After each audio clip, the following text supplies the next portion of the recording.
Sri Ghulam Nabi Azad ji to initiate the discussion.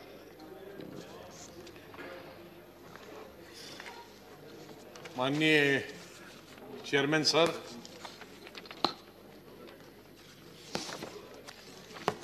आज जो bill यहाँ सदन के सामने रखा गया है वो जम्मू कश्मीर का जो काडर है,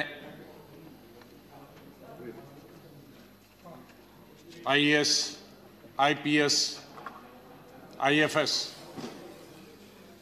उसको गोवा, मिजोरम और अरुणाचल प्रदेश के काडर के साथ मर्ज करने के लिए जो कानून बनाया जा रहा है, उस कानून के बारे में अगर ये नॉर्मल यूनियन टेरिटरी होती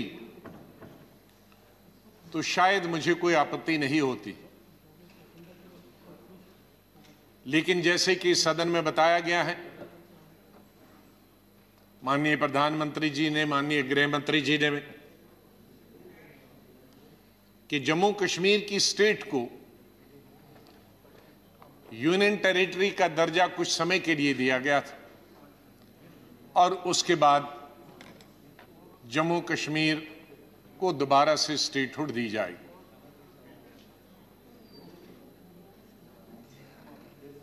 तो मेरा माननीय गृह मंत्री जी से पूछना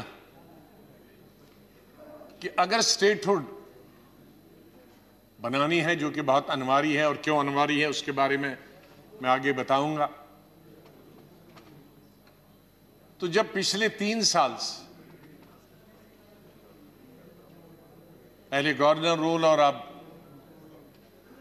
लेफ्टिनेंट गवर्नर जब से यूटी बनी, तो तब से अगर इसी काडर से काम चल रहा था, तो अगर आपने स्टेटहुड देनी है कुछ महीनों में, तो जब इतने साल चल रहा था उसी काडर से काम, तो इसको आप मर्ज करने की क्या जरूरत? उससे एक बड़ी शंका पैदा होती है कि गवर्नमेंट ऑफ इंडिया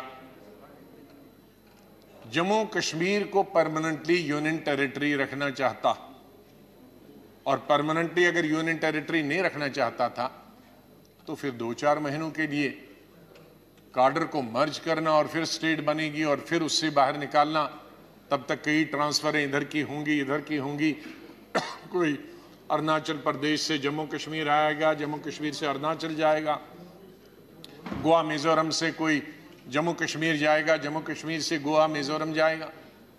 तो फिर कुछ महीनों के लिए इतना परिवर्तन करने की क्या जरूरत?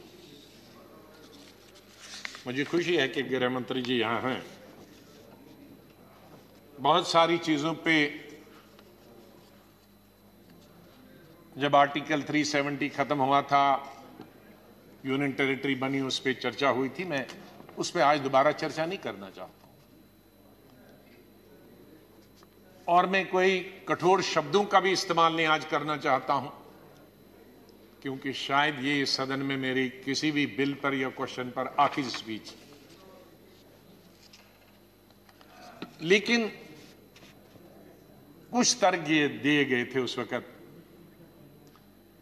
कि यूटी क्यों बनाया जा रहा, ये तर्क दिया जा रहा था या तर्क दिया गया था कि विकास नहीं हो रहा, डेवलपमेंट नहीं हो रही है, इंडस्ट्रीज बाहर से जा नहीं पा रहे हैं, उनको जमीन नहीं मिल रही, इसलिए उद्योग बाहर से नहीं जा रहे हैं और जिसके कारण वहां एम्प्लॉयमेंट नहीं मिल रही है, अनएम्प्लॉयमेंट है ज्यादा। तो यूटी बनाएंगे तो बहुत सारे लोग आएंगे, डेवलपमेंट करेंगे, उद्योग लगाएंगे, विकास करेंगे। गवर्नमेंट लेथार्जिक है, वो रुचि नहीं ले रही है, अनएम्प्लॉयमेंट है, उसका समाधान निकालेंगे। लेकिन माननीय डिप्टी चेयरमैन साहब, जब से गवर्नर रूल हुआ और जब से स्टेटहुड, विशेष रूप से जब से यूनियन टेरिटरी बनी और स्टेटहुड खत्म हो गई, एक तो स्टेट के नक्शे से हिंदुस्तान के उड़ गई, यूनियन टेरिटरी बन गई, वो तो अलग बात। लेकिन मैं उन मुद्दों की तरफ ध्यान दिलाना चाहता हूं जिनके आधार पर जो एक बेस बनाई गई थी कि ये कारण है यूटी बनाने के। मैं इंडस्ट्रीज की बात करता हूं। कश्मीर में बहुत कम इंडस्ट्रीज आती हैं, बाहर का तो कोई जाता ही नहीं है। उसके कारण है क्योंकि वहां सफल नहीं रहती इंडस्ट्री, 6 महीने तो विंटर होता है, दूर भी है। लेकिन अधिकतर हमारी जो जम्मू प्रोविंस में 10 डिस्ट्रिक्ट है, उन 10 डिस्ट्रिक्टों में 3 ही डिस्ट्रिक्ट में जो पंजाब के साथ लगे हैं, कठुआ, सांबा और जम्मू। अधिकतर तो कठुआ में, थोड़ा फिर सांबा में और थोड़ी सी जम्मू। तो बाकी 7 डिस्ट्रिक्टों में कोई उद्योग लगाता नहीं है, दूर है जम्मू से, और रेल नहीं है। नॉर्मली रेल हेड पर लोग उद्योग लगाने की कोशिश करते हैं। तो मैं आज के आंकड़े बताता हूं। नया उद्योग कोई नहीं आया, माननीय डिप्टी चेयरमैन साहब, लेकिन इन 2 सालों में टोटल संख्या जम्मू प्रोविंस में उद्योगों की 12,997, तकरीबन 3 कम हैं 13,000 उद्योगों। और इनमें चल कितने रहे आज? 5,890, और बंद कितने हुए? 7,107। तो 60% माननीय गृह मंत्री जी, उद्योग बंद हो गए, नया आया नहीं। तो ये तर्क कहां? उसका मतलब है कि वो तर्क जो दिया गया था कि हम यूटी बनाएंगे, बाहर से आएंगे, मैं ये कहता हूं ये सब बाहर के थे। ये कोई पंजाब के थे, कोई हरियाणा का था, कोई दिल्ली का था, कोई मुंबई का था। तो यूटी बनाने के बाद कोई नया आया नहीं। यूटी बनाने के बाद जो पुराने थे वो भी चले गए, क्योंकि अनसर्टनिटी है, इंसेंटिव्स खत्म किए गए। फिर ये जो 1-1.5 साल से 5 अगस्त 18 से जो गतिरोध बनता रहा, तो लोग भागी गए क्लोज। तो इसलिए मैं ये बताना चाहता हूं कि ये फार्मूला ठीक नहीं था। माननीय डिप्टी चेयरमैन साहब, डेवलपमेंट ठप हो गया, कोई डेवलपमेंट नहीं। टेलीविजन में हो सकता, लेकिन रोड पे कोई डेवलपमेंट नहीं। सड़कों की कंडीशन बहुत खराब। यहां तक मैं नेशनल हाईवे का जिक्र कर रहा था कल या परसों किसी विषय पे चर्चा करते हुए कि एक स्ट्रेच है 30 किलोमीटर का बटोद से बानहाल तक, वो 7 साल से नहीं बन रहा। तो हमारा नेशनल हाईवे ही बंद रहता है साल में, बरसात में 2-3 महीने और 2-3 महीने विंटर में, तो 4 महीने नेशनल हाईवे ही बंद होता है। हमारे बॉर्डर एरियाज पे, उसमें ज्यादा मैं उल्लेख नहीं करना, मैं आज ही बता चुका हूं कि कितने सीज फायर वायलेशन बढ़ गए। पिछले साल 5,000 से ज्यादा, उससे पिछले साल 3,000 से ज्यादा, उससे पिछले साल तकरीबन 3,000, जिसकी वजह से हमारे जम्मू, सांबा, कठुआ, राजौरी, पुंछ में बहुत नुकसान होता है। किसानों का भी, लोगों का भी, जान माल का नुकसान होता है। 5 मरले जमीन बॉर्डर के दूर देनी थी, बॉर्डर से जहां लाइन है, ताकि जब भी फायरिंग होती तो वो बच सकते, वो अभी तक नहीं हुआ। वाटर सप्लाई की बड़ी प्रॉब्लम है। कभी भी ये आप अंदाजा लगा सकते हैं कि जम्मू कश्मीर में वाटर सप्लाई की, उसका कारण है कि कोई न कोई नए तजर्बे होते हैं जम्मू कश्मीर में। पहले जब जो इरिगेशन का और या वाटर सप्लाई का जब टेंडर्स निकलते थे, तो उसमें प्रोक्योरमेंट डिपार्टमेंट 70% करती थी और 30% वेजेस कंट्रैक्टर लगाता था। मेरे पाइप्स का मैं उदाहरण देता था, तो वाटर सप्लाई वाले 70% पाइपें खरीदते थे। एक तो सस्ती खरीदते थे, सरकार की खरीदती थी, एक जगह खरीद। अब ये निकला कि नहीं, 70% नहीं, 100% कंट्रैक्टर खुद खरीदेगा। उससे क्या होता है कि कंट्रैक्टर ढूंढता रहता है कहां मुझे मिलेगी। सरकार खरीदती थी एक ही वगैरह, तो एक ही सरकार बांट देती थी कहां कंट्रैक्टर। और दूसरा उसमें क्या गलती की कि अगर कहीं टूट गई पाइप, फट गई पाइप, तो डिपार्टमेंटल जो काम होता था रिपेयर का, अब वो डिपार्टमेंटल रिपेयर नहीं होगी, उसके लिए भी टेंडर निकलेगा। तो तब तक उसको प्यासा रहना है, तब तक उसको वाटर सप्लाई के। तो अगर डिपार्टमेंट होला था तो उसी रातों रात उसको दूसरी पाइप लगाता, जोड़ देता, नहीं, उसके लिए भी अब क्या कहते हैं, टेंडर निकलेगा।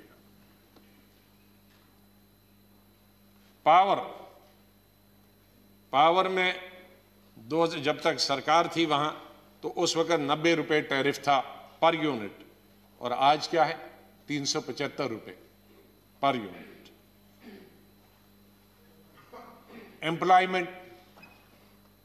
एम्प्लॉयमेंट तो भयंकर बढ़ गई है, क्योंकि जैसे मैंने कहा कि एम्प्लॉयमेंट बढ़ने के क्या रीजन है, 3-4 रीजन। कश्मीर का अलग रीजन है, जम्मू का अलग रीजन है।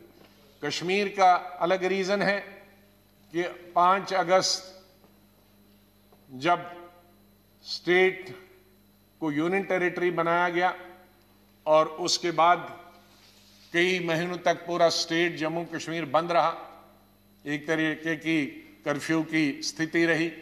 उसके बाद कोविड आया, तो नतीजा यह हुआ कि टूरिज्म शून्य के बराबर हुआ। नतीजा ये हुआ कि हैंडीक्राफ्ट शून्य के बराबर हुआ। दूसरे डेवलपमेंटल वर्क्स वो जम्मू में भी बंद हो गए, कश्मीर में भी बंद हो गए। School, colleges, universities, educational institutes बंद रहे, और जो प्राइवेट स्कूल्स थे उसमें भी जिन टीचरों को तनख्वाह मिलती थी वो भी बंद हो गई। तो जो एम्प्लॉयड थे वो भी और अनएम्प्लॉयड हो गए। तो जो अनएम्प्लॉयमेंट होती है, सरकारी एम्प्लॉयमेंट, वो तो बंद होगी, लेकिन जो दूसरा तिजारत के जरिए पैसा मिलता था लोगों को तिजारत करने से, वो भी नहीं मिल रहा। तो अभी इस वक्त अनएम्प्लॉयमेंट हर लेवल पे कई गुना बढ़ गई। सरकार अगर होती, वहां इलेक्टेड गवर्नमेंट होती है, तो समाधान कुछ हद तक होता। मंत्री कम होते हैं लेकिन एमएलएज होते हैं। क्यों हम पूरे देश में यूटीज नहीं बनाते हैं, क्यों इलेक्टेड गवर्नमेंट रखते हैं? सर, मैं किसी ऑफिसर के खिलाफ, किसी लेफ्टिनेंट गवर्नर, गवर्नर के खिलाफ नहीं हूं, लेकिन माननीय गृह मंत्री जी ये मानेंगे कि जो रिस्पॉन्सिबिलिटी एक इलेक्टेड रिप्रेजेंटेटिव की होती है वो एक मुलाजिम की नहीं होती। आपने अभी जम्मू कश्मीर में डीडीसी के, बीडीसी के इलेक्शन किए, जिसकी हमने सराहना की, हमने उसको सपोर्ट किया। क्यों किया? आपने क्यों ये इलेक्शन कराया? क्योंकि इलेक्टेड रिप्रेजेंटेटिव्स उस लेवल पे भी हो, ब्लॉक लेवल पे भी हो, डिस्ट्रिक्ट लेवल पे भी हो, छोटी छोटी कॉन्स्टिट्यूंसीज में हो, वो डेवलपमेंट करे। लेकिन एमएलए तो कानून भी बनाता। अब अफसर हमारा तो कानून नहीं बना सकता। वो कानून बनाएगा, वो एक जगह एक आदमी बनेगा। अभी हम यहां डिस्कस करते हैं तो कानून आप लाते हैं तो कितनी अमेंडमेंट्स उसमें आती हैं, कितनी उसमें सजेशंस आती हैं। अब आज कानून बनाएंगे, लेफ्टिनेंट गवर्नर साहब ऑर्डर करेंगे, लेकिन उसमें कोई सजेशन नहीं आई। वो एक आदमी का, जो चीफ सेक्रेटरी का दिमाग होगा या किसी ऑफिसर का दिमाग होगा, वो एक आदमी की सजेशन होगी। उसका इंपैक्ट देहात में क्या होगा, उसका इंपैक्ट जम्मू में क्या होगा, उसका इंपैक्ट लद्दाख में क्या होगा, उसका इंपैक्ट किसानों पे क्या होगा, मजदूरों पे होगा, वो नहीं सोचेगा। वो तो दफ्तर में बैठ के बनाएगा। लेकिन उसको इंपैक्ट को देखने के लिए जो हम कानून बनाते हैं पार्लियामेंट या विधानसभा में, वो चर्चा होती है और एक कलेक्टिव विजडम होती है। उस कलेक्टिव विजडम से वो एक नक्शा ही बदल जाता। सर, एम्प्लॉयमेंट के लिए कुछ रास्ते इस सरकार ने यूटी के दौरान दिए। रहबरे टीचर, जो टीचर हैं, जो ट्रेनिंग देते हैं बच्चों को स्कूल में, विशेष रूप से फिजिकल टीचर्स, 3000 फिजिकल टीचर्स इसी सरकार में लगे 2 साल पहले, लेकिन 7 साल तक उनको प्रोबिशन पीरियड है। और 7 साल तक सर आपको हैरान होंगे, जो फिजिकल टीचर्स हैं जो लगाए गए हैं बाय सिलेक्शन लगाए गए हैं, बीए एलएलबी हैं, एमए हैं, एमफिल हैं, पीएचडी हैं, और 7 साल तक उनको माननीय गृह मंत्री जी पर मंथ सिर्फ 3000 रुपए मिले। 3000 रुपए किसी फिजिकल टीचर को आप 7 साल तक दे सकते हैं? माननीय गृह मंत्री जी, ये कौन सा तजर्बा हो रहा होगा? मेरे एक डेलीगेशन मिला जम्मू के भी और श्रीनगर के, एक की 2 लड़कियां थी, दूसरे के एक लड़का और लड़की थी, तीसरे की एक लड़की थी। वो कहता है सर मैं अपने हर महीने अपने दोस्तों से 100 200 रुपए लेता हूं क्योंकि बच्ची छोटी है, उसका दूध पूरा नहीं होता।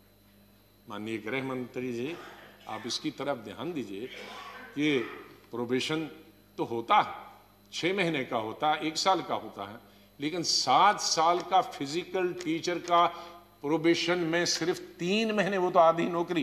पहले आजकल नौकरी कोई 30-25 साल वाले को तो नहीं लगती है, 40 साल वाले को नौकरी लगती है, और उसके बाद 7 साल ये गई तो तब तक 50 हो गया, और उसके बाद 10 साल बाद रिटायर होगा, उसके बाद पेंशन भी नहीं है।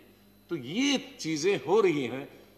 अब अगर वहां विधानसभा होती तो इन लड़कों को कश्मीर और जम्मू से मुझे मिलने के लिए नहीं आने की जरूरत पड़ती, वहां एमएलए होता, मिनिस्टर होता, चीफ मिनिस्टर होता। लेकिन कहते हैं हम दफ्तर, हमें अफसरों के पास टाइम नहीं मिलता है, इसलिए स्टेटहुड जरूरी है। और कोई चीफ मिनिस्टर किसी को शौक होगा, उसके लिए नहीं है, ये लोगों के समाधान के लिए, उसको पानी मिले, उसको बिजली मिले, उसको नौकरी मिले, उसका रोजगार मिले, इसके लिए माननीय गृह मंत्री जी ये जरूरत। स्टाफ, अभी कोरोना से हम लड़ रहे हैं पूरा देश। अभी माननीय प्रधानमंत्री जी ने बहुत सारे समय कोरोना पर दिया, ठीक है, गौरव को बहुत, देश को बहुत गौरव है कि वैक्सीन बना है हमारे साइंटिस्ट में, उसका सब लाभ उठा रहे हैं, देश और दुनिया लाभ उठा रही है। लेकिन ऐसे वक्त में भी जब कोरोना से जैसी बीमारी से हम जूझ रहे हैं, हॉस्पिटल में स्टाफ नहीं है। ये भी एमएलए अगर होता और मंत्री होता तो कई मीटिंगें होती और तुरंत स्टाफ लगाया होता। ट्रेंड लोगों की कमी नहीं है, स्पेशलिस्ट ट्रेंड है, एमबीबीएस लड़के और लड़कियां अनएम्प्लॉयड है, मेडिकल असिस्टेंट्स अनएम्प्लॉयड है। माननीय डिप्टी चेयरमैन साहब, हमारे कोई 2500 के करीब मेडिकल असिस्टेंट और फार्मासिस्ट हैं जो सरकारी नौकरी में, लेकिन 15,000 और लड़के और लड़कियां ट्रेनिंग करके, मेडिकल असिस्टेंट की और फार्मासिस्ट की ट्रेनिंग करके बैठे हुए हैं, लेकिन उनकी स्टेट फार्मेसी जो एक्ट है उसको रजिस्टर नहीं करता। तो जब इतनी जरूरत है, एक तरफ से हम इंस्टीट्यूशन बनाते हैं कि ज्यादा से ज्यादा ट्रेनिंग दी जाए, MBBS, MD, medical assistant, pharmacist, ताकि गांव तक पहुंच जाए, और यहां जम्मू कश्मीर में 15,000 ट्रेनिंग करके बैठे हैं और किसी अफसर को फुर्सत नहीं है कि ये इनको परमिशन दे फार्मेसी एक्ट के तहत।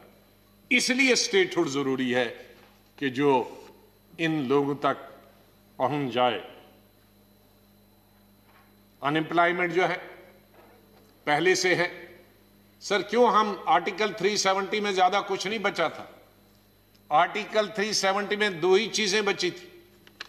एक तो बाहर वाला कोई भी व्यक्ति वहां नौकरी नहीं कर सकता था, मतलब वहां के स्टेट आईएएस आईपीएस तो कर सकता था, लेकिन बाकी मुलाजिम नहीं कर सकता, और वहां जमीन नहीं खरीद सकता। लेकिन आज कि ग्रामीण बैंकों में बाहर के लोग आ गए हैं, नौकरी कर रहे हैं। सर क्यों नहीं बाहर का कर सकता था?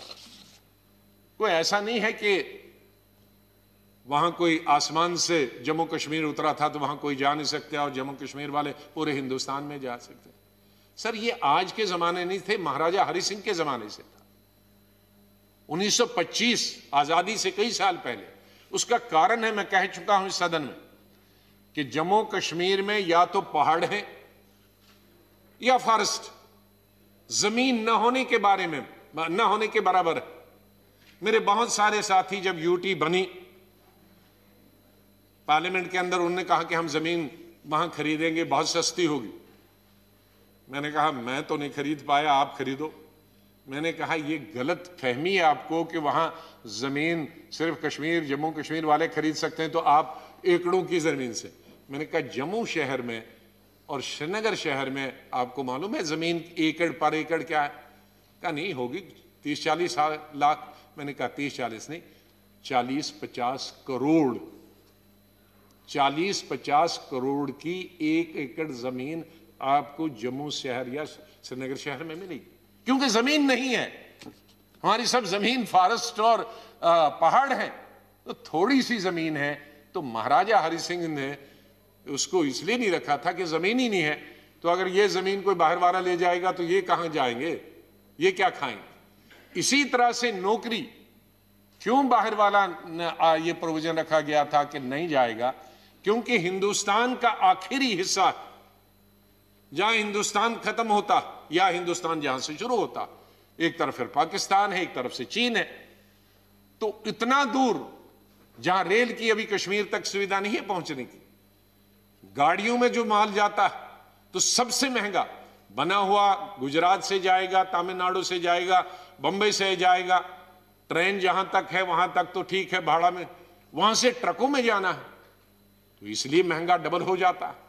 वहां कोई उद्योग नहीं बना, अनसर्टेनिटी की वजह से। दुर्भाग्य है कोई बड़ा उद्योग नहीं है, ये छोटे छोटे उद्योग जो मैंने ये 12,000 गिने, ये 12,000 उद्योग सर ये एंसिलरी होंगी किसी एक उद्योग के, गुजरात के या बंबई वाले के, जिनमें बेचारे 10-15 लोग काम करते हैं। ये छोटे छोटे उद्योग, इन्हीं पे हम गुजारा करते हैं, बड़ा उद्योग नहीं। जब बड़ा उद्योग नहीं है तो नौकरी नहीं है। तो इसलिए वहां जो एम्प्लॉयमेंट है वो एक उद्योग के तौर पे काम करते हैं। वहां कोई उद्योग नहीं है तो यही एक उद्योग। अगर उद्योग नहीं होता तो एमफिल पढ़ा हुआ लड़का कश्मीर का और जम्मू का, पीएचडी करा हुआ लड़का जिसके 2 बच्चे हों, 3,000 लड़के, ये 3-3 हजार रुपए पे 7 साल काम करते नहीं करते। तो इसलिए मेरा निवेदन है माननीय गृह मंत्री जी से कि जम्मू कश्मीर, माननीय लोग इस समय पहले खत्म हो चुका है, समय बहुत पहले खत्म। मैं 2-3 मिनट में खत्म। मैं आपसे यही निवेदन करूंगा कि जम्मू कश्मीर में जितना जल्दी आप स्टेटहुड देंगे और उसके बाद इलेक्शन करें। स्टेटहुड से पहले इलेक्शन करेंगे तो फिर मामला खराब होगा। मैं अलग से वो आपको बात करूंगा किसी वक्त बैठ के, उसके नेगेटिव पॉजिटिव क्या नतीजे निकलेंगे। यहाँ वो नेगेटिव चीज़ें मैं यहाँ नहीं कहना चाहता हूँ, अच्छा भी नहीं है, लेकिन पॉजिटिव रहेगा। तो इन चीज़ों का मैं परसों यहाँ राष्ट्रपति के अभिभाषण पर यही कह रहा था कि जम्मू कश्मीर बॉर्डर स्टेट, जिस तरह का टेंशन और जिस तरह का हमारा दुश्मन दोनों तरफ से, पाकिस्तान की तरफ से भी और चाइना की तरफ से वहाँ हमारे सर पे बैठा हुआ है, तो कोई भी अक्लमंद आदमी यही कहे, सरकार यही करेगी कि कम से कम उनसे तो निपटते रहेंगे, लेकिन यहाँ के अपने देश के लोग जो बॉर्डर पे हैं वो तो हमारे साथ पीछे खड़े रहे, जिस तरह से आज तक खड़े रहे, जिस तरह से 1947 में कश्मीर के लोग खड़े रहे। जब तक फौज बाद में पहुंची 27 अक्टूबर को, लेकिन तब तक 20 दिन तो कश्मीर के लोगों ने, मैं आपको भेजूंगा, मुझे एक बुक किताब मिली तब की, जिसमें और पहली दफा मैंने देखा जिसमें लड़कों की अगली ये ट्रेनिंग दी जा रही है बच्चों को, बंदूक में 3 था नॉट 3, मैंने पहली दफा शायद हिंदुस्तान में कैसा नहीं हुआ, वो उस बुक में औरतों की एक मलेशिया बनाई गई, उनको वो उनकी बंदूकें हैं, उनको सिखाया जा रहा है कि ये जो रजाकार आ रहे हैं उनको रजाकार कह रहे हैं उधर से पाकिस्तान को, उनको फायर कैसे करना। मोहल्ले मोहल्ले की कमेटी बनाई। तो उन 15-20 दिन तो उन बच्चों ने, औरतों ने, मर्दों ने ही पाकिस्तान की फौज को तो रोका। तो उससे बड़ा टेस्ट क्या होता था, जबकि मजहब की बुनियाद पर पाकिस्तान और हिंदुस्तान बनाए गए थे। वो सब जाते उनके साथ मिल जाते, उनके साथ नहीं मिले, उनके साथ हमला किया, सूली पे चढ़ा दिया उन्होंने कश्मीर के लोगों को। लेकिन उनके पास तो ये छोटी छोटी बातों को नहीं रखना है, बड़े इतिहास को हमने देखना है। और जम्मू कश्मीर कि हम हिंदू, मुसलमान, सिख, बौद्ध एक रहे आज तक और हमेशा एक रहेंगे। राजनीति में सबको मौका मिलता है, कोई पीछे नहीं है, उसमें कोई ये नहीं कहेगा। और मुझे गौरव है हमारी स्टेट का मुझे गौरव है, और हिंदुस्तान के सब स्टेटों को सीखना चाहिए। मेजॉरिटी मुस्लिम होकर भी हमारे कई दशक हुए मुसलमान डीजी को हुए, हमारे कई दशक हुए मुसलमान चीफ सेक्रेटरी को, शायद मैं तब पढ़ता था। हमारे 80% जब गवर्नमेंट भी होती है मुस्लिम चीफ मिनिस्टर होते हैं, 70% हमारे ऑफिसर्स नॉन मुस्लिम होते हैं। मैंने आज तक कोई चीफ मिनिस्टर नहीं देखा मुझसे लेकर और ये कहते हैं चाहे मुफ्ती मोहम्मद सईद हो, उमर अब्दुल्ला हो, फारूक अब्दुल्ला, जिसका प्रिंसिपल सेक्रेटरी हिंदू ना हो, जिसका चीफ सेक्रेटरी हिंदू ना हो, जिसका डीजीपी हिंदू ना हो, जिसके आधे से ज्यादा 2/3 ऑफिसर्स जो हैं, चाहे वो डीसीज और एसपीज, वो हिंदू ना हो। हमारे ये नहीं है, कभी हमने नहीं सोचा। इसलिए मैं आखिर में एक ही शेर आपसे कहता हूं कि ये आप जो तजर्बा कर रहे हैं, जो हमको गिनी पिग बनाया जा रहा है, ये गिनी पिग पे तजर्बे बंद कर दे। बहुत हुए, पहले प्राइम मिनिस्टर रहा, प्रेसिडेंट रहा, फिर चीफ मिनिस्टर रहा, गवर्नर रहा, अब हम एलजी पे पहुंच गए हैं। ये सब एक्सपेरिमेंट है। आप जानते हैं कि आजकल वैक्सीन की बात चल रही है। तो मैं साइंस स्टूडेंट भी रहा हूं, हेल्थ मिनिस्टर भी रहा। तो वैक्सीन आदमियों से पहले किसको दिया जाता है? माइस, चूहे की। उसके बाद दिया जाता है बंदर को, उसके बाद फिर टेस्ट करने के लिए आदमी पर टेस्ट होता। तो यहां तो चूहा भी हम ही बन रहे, बंदर भी हम ही बन रहे हैं। सब एक्सपेरिमेंट जो है वो जम्मू कश्मीर पर किया जा रहा है। तो हम तो इस एक्सपेरिमेंट में गिनी पिग हो गए। इसलिए खुदा के लिए इस गिनी पिग से हमें बचाइए। और इस शेर से, एक रात से, ये गृह मंत्री जी के लिए शेर, एक रात से, अब रात नहीं है, अब शायर ने बताया है रात, तो उसका कोई दूसरा किस्सा होगा रात वाला। शायर तो आप जानते हैं, लेकिन यहां तो दिन में हुआ था, माननीय गृह मंत्री जी ने कहा था। लेकिन शेर जो है वो समझ जाएंगे गृह मंत्री जी। एक रात से आपने उम्मीदों पे क्या रखा है? एक रात से, जब आपने कहा था स्टेट बनेगी, उसके बारे में बताता हूं। एक रात से आपने उम्मीदों पे क्या रखा है? हमने आज तक चिरागों को जला रखा है। कि हम तब से उम्मीद लगा के बैठे हैं कि कब आएगी, अभी आएगी, अभी आएगी। तो इसलिए अगला जो सेशन है उसमें मैं नहीं होगा भाषण करने के लिए। उसमें हमारी तरफ से आपको ये बहुत बड़ी गिफ्ट होगी कि अगले सेशन में ऐसे जो बजट का अगला सत्र है उसमें आप स्टेटहुड का, जम्मू कश्मीर का बिल लाएं और हमारी तमाम हमारा समाधान होगा और हमारी तमाम मुश्किलात दूर हो जाएंगी। बहुत बहुत धन्यवाद आपका गृह मंत्री जी। धन्यवाद माननीय लोकी। श्री दुष्यंत गौतम।